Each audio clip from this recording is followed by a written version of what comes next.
যে মুমিন আজকে শাহজালালের মাজারে সিজদা করতেছে, যে ব্যক্তি আজকে শাহপরানের মাজারে সিজদা করতেছে, যে আজকে জিনকে ভয় পেয়ে গলায় তাবিজ ঝুলাচ্ছে, এরা একদিন দাজ্জালকে দেখে দাজ্জালকেও সিজদা করবে। যে বেদাতিরা, যে মুশরিকেরা বিভিন্ন মাজারে গিয়ে বিভিন্ন তাবিজ তুলি ইত্যাদি দিবস টিবস পীর মুরিদি ইত্যাদিতে বিশ্বাস করতেছে, তাদের সামনে মাথা নত করতেছে, এদের সামনে যেই দিন আমেরিকা ইসরায়েল আসবে তাদের সামনেও মাথা নত করবে। আর যে জীবনে কোনো দিন কোনো মাজারে মাথা নত করেনি, একদম পূর্ণাঙ্গ তাওহীদপন্থী মুমিন, কোনো দিন তাবিজ কবজ ব্যবহার করেনি, ওকে যদি পারমাণবিক বম ফেলে মেরেও ফেলা হয় তো আর মাথা কোনো দিন কারো সামনে নত হবে না। এটা হলো আদর্শের বিজয়। এই জন্য একজন তাওহীদপন্থী মুমিনকে আমেরিকা ইসরায়েল সবচেয়ে বেশি ভয় পায়। যত ইসলামের শত্রু আছে তাদের সবচেয়ে বড় ভয় তাওহীদপন্থী মুমিন। ইব্রাহিম আলাইহিস সালাম একাই ছিলেন কিন্তু তাওহীদপন্থী ছিলেন। এই জন্য সারা তৎকালীন যুগের সারা কাফের সাম্রাজ্য এক ইব্রাহিম আলাইহিস সালামকে দেখে ভয় পেত। আজকের হাজারো মুমিন মুসলিম যারা কবরে যাচ্ছে, মাজারে যাচ্ছে, এদেরকে নিয়ে কারো কোনো মাথা ব্যথা নাই। না আমেরিকার মাথা ব্যথা আছে, না ইসরায়েলের মাথা ব্যথা আছে। যারা কবরে যায় না, তাবিজে বিশ্বাস করে না, ইব্রাহিমের মতো পূর্ণাঙ্গ তাওহীদপন্থী মুমিন, এদেরকেই আমেরিকা ইসরায়েল ভয় পায়, তারাই আহলে হাদিস। এই জন্য এখন পর্যন্ত এদের স্বাধীন হওয়ার 40 বছর 50 বছর পরেও আব্দুর রাজ্জাক বিন ইউসুফের প্রোগ্রাম জেলা শহরে করা যায় না, গ্রামে করতে হয়। মানে ব্রিটিশদের বিরুদ্ধে যুদ্ধ করতে করতে আহলে হাদিসরা পালাতে পালাতে পালাতে পালাতে বাংলাদেশের এমন কোনো জেলা নাই যে জেলার জেলা শহরে আহলে হাদিস আছে, নাই, কোনো জেলাতে নাই। যে জেলাগুলোতে 80-90% আহলে হাদিস, রাজশাহী, ওই জেলার জেলা শহরেও আহলে হাদিসের 1টা থেকে 2টা মসজিদ নাই। কোথায় আছে? আছে গ্রামে, একদম গঞ্জে, যেখানে মানুষ তো যায় না, গরুর গাড়িও যায় না, পায়ে হেঁটেও যাওয়া যায় না। কেননা এদেরকে ব্রিটিশরা সবচেয়ে বেশি ভয় করতো, এই তাওহীদপন্থী মুমিনদেরকে। আজকেও এদেরকে সবচেয়ে বেশি ভয় করে। অতএব তাওহীদের গুরুত্ব আমাকে এবং আপনাকে বুঝতে হবে। আমাদের ইহকালীন মুক্তি, পরকালীন মুক্তি নিহিত আছে তাওহীদের উপর। যে বাচ্চা যাকে আপনি ছোটোবেলায় তাওহীদের শিক্ষা দিয়েছেন, ওই এসএসসিতে যদি 100 বারও ফেল করে তাও আত্মহত্যা করবে না। কথা বুঝতে পারেননি? সারা পৃথিবীর সব বিপদ যদি ওর মাথার উপর ভেঙে পড়ে তবুও সে আত্মহত্যা করবে না, মাঠ ছেড়ে পালাবে না। কেননা সে হচ্ছে তাওহীদপন্থী মুমিন। আর যার ভিতরে তাওহীদের বিশ্বাসে দুর্বলতা আছে, সামান্য বিপদে সে বিচলিত হয়ে যাবে, সামান্য ব্যর্থতায় সে আত্মহত্যা করে বসবে, সামান্য বিপদে তার রাতের ঘুম হারাম হয়ে যাবে। অতএব আমাদের ইহকালীন শান্তি, পরকালীন শান্তি তাওহীদের মধ্যে নিহিত। আমাদের আত্মা যে ছটপট করে, আমাদের আত্মার যে খাবার লাগে, আমাদের শরীরের যেমন খাবার লাগে, দিনে 3 বেলা পেটে খাবার দিতে হয়, ঠিক তেমনি মানুষের আত্মায় খাবার দিতে হয়। খাবার না খেলে মানুষের আত্মা ছটপট করে। মানুষের আত্মা একজন সৃষ্টিকর্তার মুখাপেক্ষী, একজন প্রতিপালকের মুখাপেক্ষী। দলিল, যে আল্লাহকে মানতে চায় না, আল্লাহর মুখাপেক্ষী হতে চায় না, ওকে আপনি আটলান্টিক সমুদ্রে ডুবিয়ে দিন, আটলান্টিক সমুদ্রে বিমান থেকে ফেলে দিন। যেই দিকে চোখ যাবে, পূর্ব পশ্চিম উত্তর দক্ষিণ, শুধু পানি আর পানি, পানি আর পানি, পানি আর পানি। বাঁচানোর না কোনো মানুষ আছে, না কোনো খড়কুটো আছে, না কাঠ আছে, কিছুই ধরে বাঁচার নেই, কারোই নিকটে সাহায্য প্রার্থনার কিছু নেই। তখন যত বড় নাস্তিক হোক না কেন, সে আল্লাহর নিকটে হাত তুলতে বাধ্য হবে, যেমন ডুবন্ত ফেরাউন আল্লাহর উপর বিশ্বাস করতে বাধ্য হয়েছে। প্রত্যেক মানুষের আত্মা তার প্রতিপালকের নিকটে ফিরে যেতে চায়, এটা আত্মার খাদ্য। এই জন্য আল্লাহ বলেছেন, আলা বিযিক্রিল্লাহি তাতমাইন্নুল কুলুব। মানুষের আত্মাগুলো আল্লাহর স্মরণে প্রশান্তি পায়। আপনার আত্মা পাপে পাপে পাপে পাপে অত্যাচারিত, নির্যাতিত। আপনি যত দোয়া করেন, দোয়াগুলোর অনুবাদ পড়ে দেখিয়েন। রব্বানা যালামনা আনফুসানা, এই বাক্যের অর্থ কি কোনোদিন পড়ে দেখেছেন? পড়ে দেখবেন। এই বাক্যের অর্থ এটা নয় যে আল্লাহ আমি অনেক গুনাহ করেছি, ক্ষমা করে দিও। এই বাক্যের অর্থ হচ্ছে রব্বানা, হে আমাদের প্রতিপালক, জালামনা, জুলুম করেছি, অত্যাচার করেছি, আনফুসানা, আমাদের আত্মার উপর। মানে আপনি যতবার পাপ করেন ততবার কার ওপর অত্যাচার করেন? আত্মার উপর অত্যাচার করেন, এক একটা পাপের এক একটা কালো দাগ থেকে যায়। পাপ যখন বেশি হয়ে যায়, আত্মার অস্থিরতা বেড়ে যায়, আত্মার হতাশা বেড়ে যায়, আত্মার দুঃখ কষ্ট ক্লান্তি বেড়ে যায়। তখন আত্মা পালিয়ে বাঁচতে চায় পাপ থেকে। তখন ওই পাপের সাগরে হাবুডুবু খাওয়া ব্যক্তিকে হয় আত্মহত্যার মাধ্যমে পালিয়ে বাঁচতে হয়, অথবা পাপের জগৎ থেকে ফিরে তওবা করে আল্লাহকে স্মরণ করতে হয়। আর আল্লাহকে স্মরণ করা মাত্র আত্মা ঠান্ডা হয়ে যায়। আলা বিযিক্রিল্লাহি তাতমাইন্নুল কুলুব, আল্লাহর স্মরণে আত্মাগুলো প্রশান্তি পায়। আর ওই যে যারা আছে জিকির করতে গিয়ে লাফালাফি করে, আছে না? এই কুষ্টিয়া মেহেরপুর এই অঞ্চলে এই জাতীয় পীর মুরিদির প্রচলন আছে আমি জানি, যারা জিকির করে লাফালাফির মাধ্যমে, গান বাজনার মাধ্যমে, চিল্লাচিল্লির মাধ্যমে, ঘোরাঘুরির মাধ্যমে। তাহলে যেই জিকিরে আত্মা প্রশান্তি পায় না, যেই জিকিরে আত্মা লাফ দিয়ে বাসে চড়ে, ওই জিকির আল্লাহর জিকির নয়, ওই জিকির শয়তানের জিকির। কেননা আল্লাহ বলেছে আল্লাহর স্মরণ করলে আত্মা কি হয়? প্রশান্তি পায়, শান্ত হয়। তাহলে এমন জিকির, যে জিকিরে আত্মা শান্ত না হয় লাফ দিয়ে বাসে উঠতেছে, ওই জিকির আল্লাহর জিকির নয়, ওই জিকির শয়তানের জিকির, ওই জিকির শয়তানের জিকির, ওই জিকির শয়তানের জিকির। আল্লাহ সুবহানাহু তাআলাকে স্মরণ করলে আত্মা প্রশান্ত হবে, হতে বাধ্য। সম্মানিত উপস্থিতি, আপনি যখনই কোনো বিপদে পড়েন না কেন, আপনি যখনই কোনো বিপদে পড়েন না কেন, মানুষের জীবনে বিপদ আপদ ঘটে, বিপদ আপদ ঘটতে পারবে, আপনার জীবনেও বিপদ আপদ ঘটবে। যখনই কোনো বিপদে পড়েন না কেন, তখন বিপদে পড়া মাত্র আপনি মানুষের সাহায্য পেতে দৌড়ান। বিপদ শুরু হলেই আগে আপনি কল দেন কমিশনার সাহেবকে, মেম্বার, চেয়ারম্যান, এমপি, মন্ত্রী, মেয়রকে, আপনার পাশের বাড়ির মামাকে, পাশের বাড়ির চাচাকে, পাশের বাড়ির চাচিকে। আপনাকে যখন ফোন করে বলা হয় যে আপনার ছেলে, আপনার মেয়ে অ্যাক্সিডেন্ট করেছে, আপনি ফোন ফেলে দিয়ে তাড়াতাড়ি মেডিকেলে দৌড়ান। এটা হচ্ছে আপনার বিপদের ক্ষেত্রে জবাব, কিন্তু এটা ভুল। আপনি যদি বিপদ থেকে বাঁচতে চান, আপনি যদি বিপদ থেকে বাঁচতে চান, আপনি যদি বিপদ থেকে বাঁচতে চান, যত বড়ই বিপদ হোক না কেন, আসমান সমপরিমাণ বিপদ হোক না কেন, বিপদের সংবাদ শোনার পরে মানুষের দরবারে দৌড়ে না গিয়ে, মানুষকে সংবাদ না দিয়ে সবার আগে আল্লাহকে জানান যে আল্লাহ আমি বিপদে পড়েছি।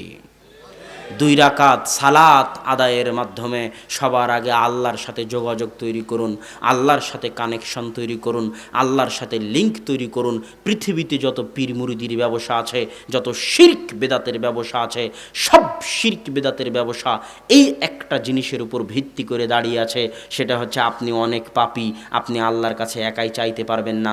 আল্লাহর কাছে চাইতে গেলে মাঝখানে একটা পীর লাগবে, মাঝখানে একটা শায়েখ লাগবে, মাঝখানে একটা সাইজি লাগবে। সাইজি বুঝেন? বাউল লালন, তাদের হচ্ছে সাইজি লাগে মাঝখানে আল্লাহর কাছে পৌঁছার জন্য, সৃষ্টিকর্তার কাছে পৌঁছার জন্য। হিন্দুদের কি লাগে? হিন্দুদের পুরোহিত লাগে। কোনো হিন্দু ডাইরেক্ট আল্লাহর সাথে কানেকশন করতে পারবে না, তাকে আগে ওই হিন্দু পুরোহিতের কাছে যেতে হবে, তার মাধ্যমে। খ্রিস্টানদের পাদ্রি লাগে। কোনো খ্রিস্টান ডাইরেক্ট আল্লাহর কাছে চাইতে পারবে না, পাদ্রির মাধ্যমে চাইতে হবে। ঠিক মুসলমানও আল্লাহর কাছে চাইতে পারবে না, মুসলমানকে হুজুর ভাড়া করতে হবে। বাপের দোয়া করার জন্য কাকে ভাড়া করতে হবে? হুজুর ভাড়া করতে হবে। দোয়া হয়ে গেছে ভাড়া করার জিনিস। নাউযুবিল্লাহ, আস্তাগফিরুল্লাহ আল আযীম। ইসলামের সবচেয়ে বড় বৈশিষ্ট্য, ইসলামের সবচেয়ে বড় বৈশিষ্ট্য, ইসলামের সবচেয়ে বড় বৈশিষ্ট্য, সৃষ্টিকর্তা আল্লাহ আপনার, আর আপনি সৃষ্টিজীব আল্লাহর, আপনি বান্দা আল্লাহর। সৃষ্টিকর্তা আল্লাহ আপনার, আপনি বান্দা আল্লাহর। আপনার এবং আল্লাহর মাঝে যোগাযোগের জন্য, কানেকশনের জন্য যত মাধ্যম দুনিয়ার মানুষ তৈরি করে রেখেছে, সব মানুষকে লাথি দিয়ে, সব কানেকশনকে লাথি দিয়ে ধূলিসাৎ করে একাই নিজের প্রতিপালকের কাছে ফিরে যান। এটাই হচ্ছে ইসলামের সবচেয়ে বড় বৈশিষ্ট্য। এই কথাগুলো বলার কারণেই হুজুরদের ব্যবসা বন্ধ হয়ে গেছে, পীরদের ব্যবসা বন্ধ হয়ে গেছে, এই জন্য তাদের মাথা নষ্ট। এটা যুগে যুগে হয়েছে, আজও হবে। আমি আপনাকে বলে যাচ্ছি, বিপদ থেকে যদি বাঁচতে চান তাহলে আপনি সরাসরি আল্লাহর সাথে যোগাযোগ করুন। ইসলাম ভাড়াটে ধর্ম নয়, ইসলাম ভাড়া করে দোয়া করার ধর্ম নয়। যে হুজুর বলতেছে যে আপনার বাপের জন্য দোয়া করতে হবে, চলেন কবরের পাশে গিয়ে একসাথে হাত তুলে দোয়া করি, ওই হুজুর সালাত শব্দের অর্থই জানে না, সে জাহেল, মূর্খ। যে হুজুর বলতেছে একসাথে হাত তুলে দোয়া করতে হবে 5 ওয়াক্ত সালাতের পরে, ওই হুজুর সালাত শব্দের অর্থই জানে না, সে জাহেল মূর্খ। হচ্ছে দোয়া, সালাত শব্দের অর্থই হচ্ছে দোয়া, সালাত শব্দের অর্থই হচ্ছে দোয়া। পৃথিবীতে আল্লাহর নিকটে দোয়া করার এর চেয়ে বড় মাধ্যম পৃথিবীতে আর নেই। আল্লাহর রাসূল যখন দোয়া করতে চেয়েছেন বিপদে পড়ে, তখন সালাতে দাঁড়িয়ে গেছেন।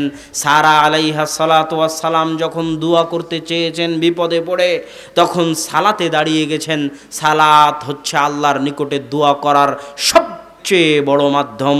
সালাতের শুরু থেকে নিয়ে সালাম ফিরার আগ পর্যন্ত শুধুই দোয়া, শুধুই দোয়া, শুধুই দোয়া। সালাম ফিরানোর আগে পৃথিবীর যত দোয়া আপনার মুখস্থ আছে সব দোয়া পড়তে পারেন। সিজদায় গিয়ে কোরআনের আয়াত বাদ দিয়ে যত দোয়া আপনার মুখস্থ আছে সব দোয়া পড়তে পারেন। রুকুতে গিয়ে কোরআনের আয়াত বাদ দিয়ে যত দোয়া আপনার মুখস্থ আছে সব দোয়া পড়তে পারেন। সালাত মানেই দোয়া, সালাত মানেই দোয়া। যখন সালাত শেষ হয়ে গেল, আসসালামু আলাইকুম ওয়া রাহমাতুল্লাহ, আসসালামু আলাইকুম ওয়া রাহমাতুল্লাহ, সালাত শেষ হয়ে গেল মানে দোয়া শেষ হয়ে গেল। কি শেষ হয়ে গেল? দোয়া শেষ হয়ে গেল। এবার বুখারী খুঁজেন, মুসলিম খুঁজেন, আবু দাউদ, নাসাই, তিরমিজি, মুয়াত্তা মালিক, যে সালাতের পরে কি করতে হবে মর্মে আল্লাহর রাসূল কি বলে গেছেন। সব হাদিস গ্রন্থগুলো খুঁজে দেখেন, সালাতের পরে কি করতে হবে মর্মে যত অধ্যায় আছে সব অধ্যায়ে জিকির, আজকার, তাসবিহ, তাহলিল, আল্লাহু আকবার, লা ইলাহা ইল্লাল্লাহ, আলহামদুলিল্লাহ, সুবহানাল্লাহ, নাস, ফালাক, ইখলাস, আয়াতুল কুরসি, জিকির, আজকার, তাসবিহ, তাহলিলে ভর্তি হচ্ছে। সালামের পরে কোথাও দোয়া খুঁজে পাবেন না, কেননা দোয়া ছিল সালাম ফিরার আগ পর্যন্ত। আর সালাম ফিরার পরে কি? জিকির, আজকার, তাসবিহ, তাহলিল। এবার যখন একটা বেদাত সমাজে ঢুকলো যে সালাম ফিরার পরে একসাথে হাত তুলে দোয়া করতে হবে, তখন সালাত যে দোয়ার মাধ্যম ছিল এটা মানুষ ভুলে গেল।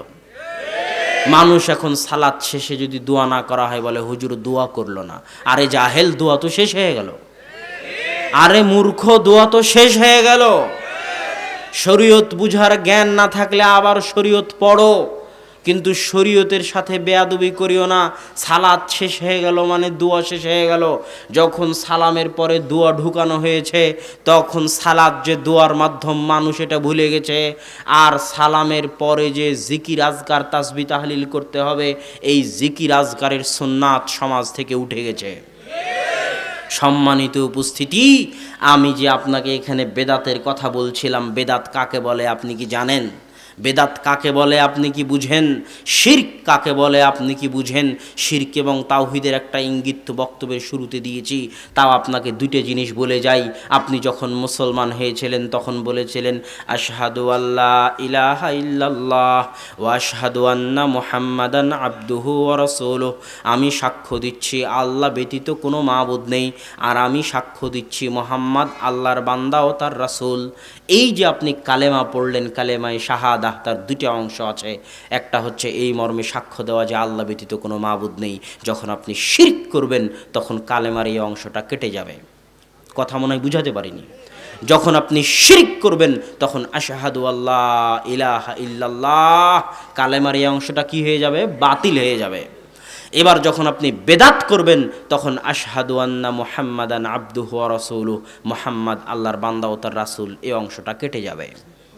শিরক করলে আল্লাহকে অপমান করা হয়, বেদাত করলে আল্লাহর রাসূলকে অপমান করা হয়। কিভাবে? বেদাত করলে কিভাবে আল্লাহর রাসূলকে অপমান করা হয়? আল্লাহর রাসূল মানে রাসূল মানে যাকে পাঠানো হয়েছে, যিনি মেসেঞ্জার, যাকে আল্লাহ সুবহানাহু ওয়া তাআলা কোরআন দিয়ে পাঠিয়েছেন দুনিয়ার মানুষকে হেদায়েত করার জন্য। আল্লাহর রাসূলের দায়িত্বই হচ্ছে তিনি যদি রাসূল হয়ে থাকেন তাহলে হেদায়েতের জন্য যা যা লাগবে, যা যা ইবাদত করণীয়, যা যা নিষিদ্ধ জিনিস পরিহার্য, তা তিনি জরুরি ভিত্তিতে তার উম্মতকে বলে বলে যাবেন তোমাদের এই করণীয় আর তোমাদের এই করা ঠিক নয়। এটাই হলো রাসূলের দায়িত্ব। তিনি তার 23 বছরের জীবনে এই দায়িত্ব পালন করেছেন কিনা, না দায়িত্ব পালনে খেয়ানত করেছেন নাউজুবিল্লাহ, সেটা তিনি বিদায় হজ্জের মাঠে সাহাবীদের নিকট থেকে স্বীকৃতি আদায় করে নিয়েছেন যে আল্লাহুম্মা শাহাদ, আল্লাহুম্মা শাহাদ, আল্লাহুম্মা শাহাদ। হে আমার সাহাবীরা সাক্ষী থাকো, আল্লাহ তুমি সাক্ষী থাকো। আমার সাহাবীরা বলেছে আমি আমার রেসালাতের দায়িত্ব তুমি যেটা দিয়েছিলে সেই দায়িত্ব আমি পরিপূর্ণরূপে পালন করেছি। আল-ইয়াউমা আকমালতু লাকুম দীনাকুম ওয়া আতমামতু আলাইকুম নি'মাতি, আজকে তোমাদের দিন ইসলামকে পরিপূর্ণ করে দিলাম। আজকে আল্লাহর রাসূলের মৃত্যুর পরে কেউ যদি বলে যে এই কাজটা করা ভালো অথচ আল্লাহর রাসূল সেটা বলে যাননি, তার মানে সে বলতে চাচ্ছে আল্লাহর রাসূল তার রেসালাতের দায়িত্ব পালন করেননি। নাউজুবিল্লাহ, এটাকে বলা হয় মাতাব্বরি করা। কি করা? মাতাব্বরি করা। তুমি যদি বলতে চাও ঈদে মিলাদুন্নবী ইসলামের অংশ, আর যদি তুমি দেখাতে না পারো যে আল্লাহ রসুল ঈদে মিলাদুন্নবী করেছেন কিনা, তাহলে তুমি এটা বলতে চাচ্ছ যে আল্লাহ রসুল তার রেসালাতের দায়িত্ব পালনে খেয়ানত করেছেন। তুমি বেয়াদব, তুমি আল্লাহ রাসূলের অপমান করেছ। তুমি তো তোমার শেখ সাদির বানানো দরুদ পড়েও আল্লাহ রাসূলের অপমান করেছ। ইয়া নবী সালাম আলাইকা বলে তুমি আল্লাহ রাসূলের অপমান করেছ। কিভাবে? তুমি সারা কোরআন খুলে দেখো, সারা কোরআন। যারা তাশাহুদের দোয়া পড়েন তারা দেখবেন তাশাহুদে আপনি পড়েন ইয়া আইয়ুহান নবী, আইয়ুহান নবী পড়েন আপনি।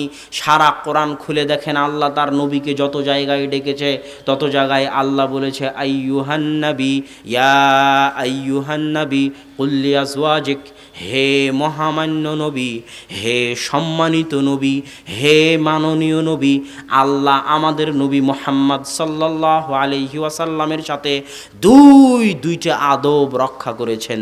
আল্লাহ আমাদের নবী মুহাম্মদ সাল্লাল্লাহু আলাইহি ওয়াসাল্লামের সাথে এত বড় সৃষ্টিকর্তা হয়েও, এত বড় মহাপরাক্রমশালী সত্তা হয়েও তার বান্দা, তার নবী মুহাম্মদ সাল্লাল্লাহু আলাইহি ওয়াসাল্লামের সাথে কয়টা আদব রক্ষা করেছেন? দুইটা।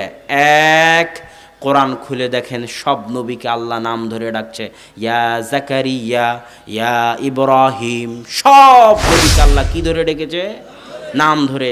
সারা কোরআনে কোথাও পাবেন না আল্লাহ বলছেন ইয়া মুহাম্মদ। আল্লাহ তার নবীর নাম ধরে ডাকেননি। দুই, আপনি যদি আমাকে বলেন যে এ আব্দুল্লাহ, এ আহমদ, এই মোহাম্মদ, এটা হলো বেয়াদবি। আপনি তো বলেন না যে এই শেখ হাসিনা, আপনি বলেন যে মাননীয় প্রধানমন্ত্রী শেখ হাসিনা। আপনি বলেন যে মহামান্য বিচারপতি, এটা সম্মান। আপনি বলেন অমুক অমুক জনাব, অমুক সাহেব, শায়েখ, অমুক সাহেব, এটা বলে আপনি সম্মান দিচ্ছেন। আল্লাহ তার নবীর ক্ষেত্রে সম্মান ব্যবহার করেছে। আল্লাহ বলেননি ইয়া নবী, ইয়া নবী মানে এই নবী, ইয়া নবী মানে এই নবী, আর ইয়া আইয়ুহান নবী মানে হে মহামান্য নবী, হে সম্মানিত নবী। আল্লাহ তার নবীর সাথে আদব রক্ষা করেছে। আর এরা বলে আশেকে রাসূল, তারা নাকি আল্লাহ রাসূলের ইশকে পাগল, আর ইয়া নবী বলে আল্লাহ রাসূলের সাথে বেয়াদবি করতেছে, তার হুঁশ নাই। তাদেরকে ফিরে আসতে হবে। মুসলিম ভাই, তোমাকে লক্ষ্য করে বলতেছি, এই দরুদের মাধ্যমে তুমি প্রত্যেক দিন তোমার রাসূলকে অপমান করতেছ। তুমি আল্লাহর রাসূলকে ভালোবাসার দাবিতে মিথ্যুক। তুমি আল্লাহর রাসূলকে ভালোবাসার দাবিতে মিথ্যুক, আল্লাহর রাসূলকে ভালোবাসার দাবিতে মিথ্যুক। মুখে আশিকে নবী বললে কেউ আল্লাহর রাসূলের প্রেমিক, আল্লাহর রাসূলকে ভালোবাসে, এটা হয়ে গেল না। আল্লাহর রাসূল যা যা করেছেন হুবহু তাই তাই করার নাম হলো আল্লাহর রাসূলকে ভালোবাসা। তুমি আমাকে বলতেছো যে তুমি আমাকে ভালোবাসো, অথচ তুমি আমার প্রত্যেকটা কথা লঙ্ঘন করতেছো, তাহলে তুমি কি আমাকে ভালোবাসলে? অসম্ভব। এটা তুমি আমার অপমান করলে, এটা তুমি আমার সাথে খেলতামাশা করলে। এই কথা আল্লাহর রাসূলও বলেছে কিয়ামতের মাঠে, যখন রাসূল সাল্লাল্লাহু আলাইহি ওয়াসাল্লাম হাউজে কাউসারের পানি নিয়ে অপেক্ষায় থাকবেন, আর মুসলমানেরা হাউজে কাউসারের পানি পান করতে যাবে, তখন অজুর জায়গাগুলো চকমক চকমক করতে থাকবে, গুররান মুহাজ্জালিন। অজুর জায়গাগুলো দেখে আল্লাহ রাসূল চিনতে পারবেন এরা আমার উম্মত, তারা আসবে, পান করানো হবে, আসবে, পান করানো হবে। হঠাৎ একদল মানুষ আসবে যাদের সামনে ফেরেশতা পর্দা দিয়ে দিবে। আল্লাহ রাসূল বলবে আমি তো এদেরকে চিনি, এদের অজুর চিহ্ন দেখে চিনতে পারতেছে এরা আমার উম্মত, কেন পর্দা দিলে? তখন ফেরেশতারা বলবে আপনি জানেন না এরা আপনার মৃত্যুর পরে কি করেছে, এরা আপনার মৃত্যুর পরে আপনার দিনের মধ্যে পরিবর্ধন সংযোজন বিয়োজন করেছে। তখন আল্লাহ রাসূল বলেন সুহকান সুহকান সুহকান লিমান গায়্যারা বাদি, দূর হও দূর হও দূর হও, যারা আমার মৃত্যুর পরে আমার রেখে যাওয়া ইসলামের উপর মাতাব্বরি করেছ, বাটপারি করেছ, তারা দূর হও। আমি রিসালাতের সম্পূর্ণ দায়িত্ব পালন করে এসেছি, আমার উপর মাতাব্বরি করার অধিকার তোমাকে দেওয়া হয়নি। যত বড় হুজুর হোক, যত বড় আলেম হোক, যদি ইসলামের মধ্যে সংযোজন বিয়োজন করতে চায় তাহলে সে আল্লাহ রাসূলকে অপমান করবে। এখানে বেদাতের সঙ্গে বুঝতে গিয়ে আর একটা কথা মনে রাখবেন, মানুষ সমাজে চলতে গিয়ে আমরা দেখি মানুষ বলে হুজুর একসাথে হাত তুলে দোয়া করা যে বেদাত, এটা কোথায় লেখা আছে দেখান। কোথায় লেখা আছে যে একসাথে হাত তুলে দোয়া করা যাবে না? হাদিস থেকে বের করে দেখান।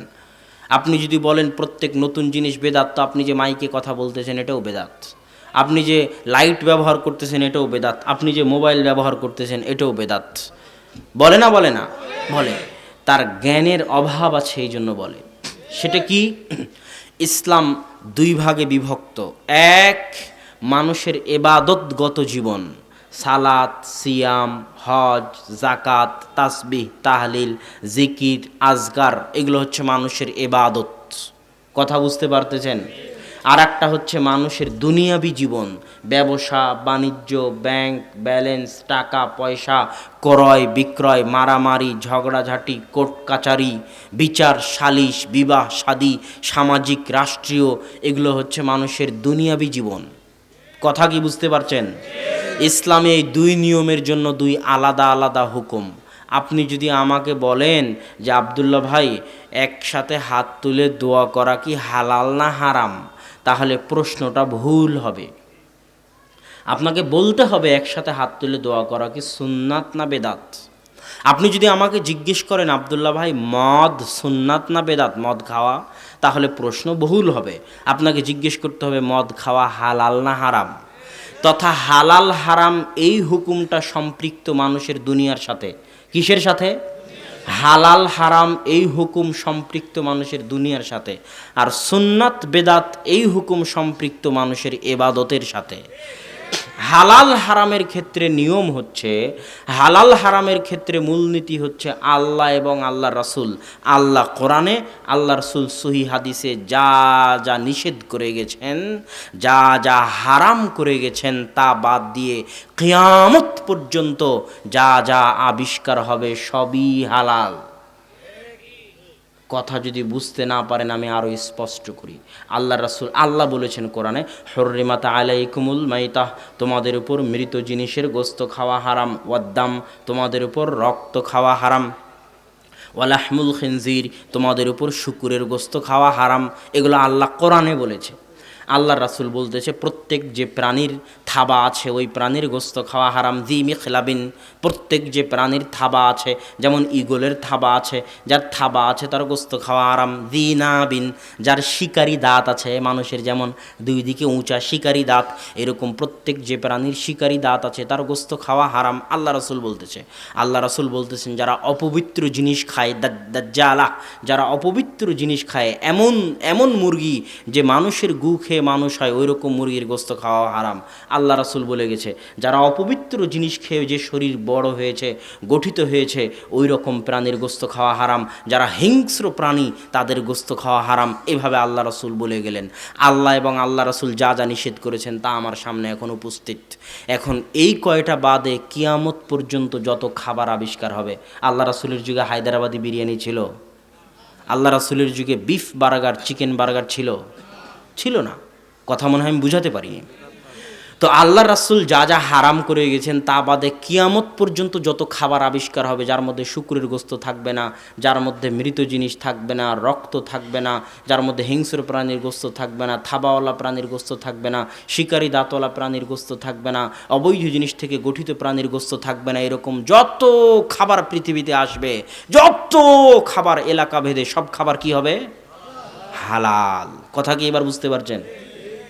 আল্লাহ সুবহানাহু ওয়া তাআলা ওয়াহিল্লা লাকুম, তোমাদের জন্য হালাল করে দিয়েছি ক্রয় বিক্রয়, আর তোমাদের জন্য হারাম করে দিয়েছি সুদ। ক্রয় বিক্রয়ের মধ্যে আল্লাহ এবং আল্লাহ রাসূল অনেক কিছুকে হারাম করেছেন, অনেক কিছুকে হারাম করেছেন। ওই হারামগুলো বাদে কিয়ামত পর্যন্ত যত ব্যবসা আবিষ্কার হবে, এই যে মোবাইলের ব্যবসা, মোবাইলে কথা বলা, ফ্ল্যাক্সিলোড, ইন্টারনেট, এই যে এই ব্যবসা আল্লাহ রাসূলের যুগে ছিল? মোবাইল ক্রয় বিক্রয়ের ব্যবসা আল্লাহ রাসূলের যুগে ছিল? ছিল না। কিন্তু আল্লাহ রাসূল যা যা নিষেধ করে গেছেন তা বাদে যত ব্যবসা পৃথিবীতে আবিষ্কার হবে সব ব্যবসা কি হবে? হালাল হবে।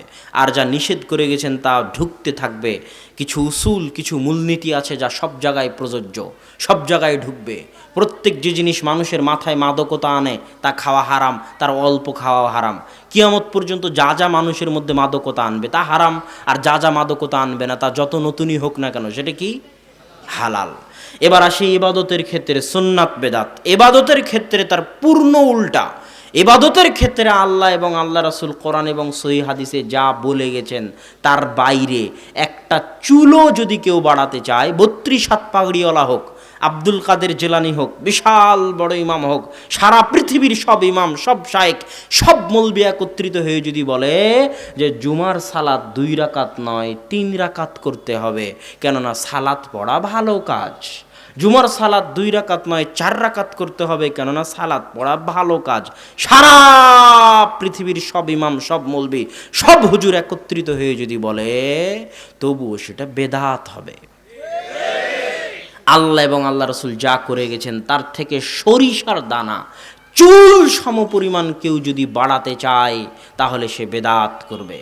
একটা জিনিস মনে রাখবেন, পাক ভারত বাংলাদেশে সবচেয়ে ভ্রান্ত যে জিনিসটা মানুষ ছড়ায় সেটা হচ্ছে, এতই যখন আপনারা বেদাত বেদাত করেন তাহলে মানুষ আমল করবে কি? সবই তো আপনারা বেদাত করে দিয়েছেন। বলে না? বলে না? আল্লাহ সুবহানাহু ওয়া তাআলা কোরআনে বলতেছেন, লিয়াবলুয়াকুম আইয়ুকুম আহসানু আমালা। আল্লাহ মানুষ জিন সৃষ্টি করেছে, জীবন মৃত্যু সৃষ্টি করেছে এটা দেখার জন্য কে তোমাদের মধ্যে উত্তম আমল করে। আপনারা এই পাশে কথা বলতেছেন কেন? কি সমস্যা? তোমাদের মধ্যে কে উত্তম আমল করে এটা আমি দেখতে চাই। আপনি সারা কোরআন খুঁজেন, যত বড় হুজুর হোক তত বড় হুজুরকে বলেন, যত বড় পীর হোক তত বড় পীরকে বলেন যে ভাই সারা কোরআন খুঁজে একবার একটু দেখান তো যে আল্লাহ বলেছেন আমি দেখতে চাই কে তোমাদের মধ্যে বেশি আমল করে। কথা মনে হয় বুঝাতে পারিনি। সারা কোরআন খুঁজলে কোথাও পাবেন না যে আল্লাহ বলছে আমি দেখতে চাই তোমাদের মধ্যে কে অধিক আমল করে, পাবেন না। এটা আপনার কাছে আশ্চর্য মনে হলো, এটাই সত্য। কি করবো, এটা সত্য যে সারা পৃথিবীর সব হুজুরকে খুঁজতে লাগান কোরআন আর হাদিস, কোথায় আল্লাহ বলেছে যে আমি দেখতে চাই কে তোমাদের মধ্যে অধিক আমল করে। সারা কোরআন খুঁজেন, আল্লাহ বলবেন খালি মান্না আমিলা আমালান সালেহ, কে তোমাদের মধ্যে উত্তম আমল করে, কে তোমাদের মধ্যে সৎ আমল করে। কোরআন শুধু সৎ আমল আর উত্তম আমলে ভর্তি হয়ে আছে, কোথাও আল্লাহ বলেনি কে অধিক আমল করে। কেননা 1000 রাকাতও যদি হুজুর সালাত আদায় করে 20 রাকাত দূরে থাকে, আরে বেটা তুই 1000 রাকাত তারাবির সালাত আদায় করো সারা রাত্রে, কিন্তু 1000 রাকাত তারাবিতে যদি ইখলাস না থাকে, আল্লাহ রাসূলের সুন্নাত না থাকে, তাহলে 1000 রাকাত সালাত উপকার করা তো দূরের কথা, জাহান্নামে নিয়ে চলে যাবে। এই জিনিসটা কিন্তু মানুষ বুঝে না, যে আপনি ইবাদত করলেন, একসাথে হাত তুলে দোয়া করলেন, তো এটা তো আপনার কোনো কাজে আসলো না, উল্টা আবার এটা কোথায় নিয়ে চলে যাবে? আপনাকে জাহান্নামে নিয়ে চলে যাবে। এটা মানুষকে বুঝতে হবে। অধিক আমল আমাদের উদ্দেশ্য নয়, আমাদের উদ্দেশ্য হচ্ছে 1 রাকাতও যদি আদায় করো, ওই 1 রাকাত আল্লাহর সন্তুষ্টির জন্য করো, আল্লাহ রাসূলের সুন্নাত অনুযায়ী করো, তাহলে ওই 1 রাকাত সালাতই তোমাকে জান্নাতে নিয়ে চলে যাবে। একটা সিজদা যদি সঠিকভাবে হয় আল্লাহর সন্তুষ্টির উদ্দেশ্যে ইখলাসের সাথে এবং আল্লাহ রাসূলের সুন্নাত অনুযায়ী, তাহলে একটা সিজদা আপনাকে জান্নাতে নিয়ে চলে যাবে।